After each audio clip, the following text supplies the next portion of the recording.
اسی لیے اکثر مجھے لوگ کہتے ہیں جی ساس سسر کے رشتے کے اوپر کوئی ویڈیو بنائیں. بھائی اسلام میں تو ساس سسر کا رشتہ ہے ہی نہیں ہے. اسلام میں تو یہی تھا کہ جب شادی ہوتی تھی وہ جوڑا شفٹ ہو جاتا تھا الگ. ظاہر وہ اس لیے شفٹ ہوتا تھا کہ اس زمانے میں کوئی بڑا مکان نہیں بنانا پڑتا تھا, ایک خیمہ الگ سے لگ جاتا تھا, دیٹس آل.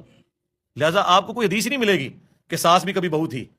یہ معاملات آپ کو وہاں ڈسکس, وہاں کبھی ہوتا ہی نہیں کہ بہو نے ساس سسر کی بھی خدمت کرنی ہے, یا گھر دماد والا کوئی کنسیپٹ ہوتا تھا.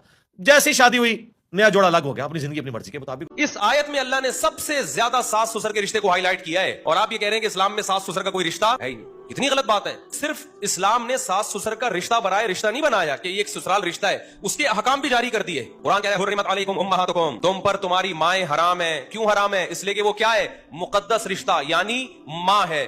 اسی طرح قرآن کہتا ہے وَأُمَّهَاتُ نِسَائِكُمْ, تمہاری بیوی کی ماں بھی تم پر کیا ہے, حرام ہے. اسی طرح عورت پہ شوہر کی ماں بھی کیا ہے, شوہر کا باپ بھی کیا ہے, حرام ہے. اس لیے کہ اس کو اللہ تعالیٰ باپ کا مقام دے رہے ہیں سسر کو, اور ساس کو ماں کا مقام دے رہے ہیں, تبھی ان سے نکاح کو حرام کر رہے ہیں. تو آپ کہہ سکتے ہیں کہ اسلام میں ساس سسر کا کوئی رشتہ ہی نہیں ہے. اتنے سخت احکام دے دیے کہ قیامت تک ان سے نکاح نہیں ہو سکتا آپ کا. تو نکاح نہ ہونا یہ کس بیس پہ ہے؟ یہ ان کے احترام کی بیس پہ ہے. تو ماں کا درجہ دیا جا رہا ہے ساس کو, اور سسر کو کس کا درجہ دیا جا رہا ہے, باپ کا درجہ دیا جا رہا ہے. تو آج ہمارے ہاں جو خاندانی نظام ہے نا, بس عورت کے حقوق کے نام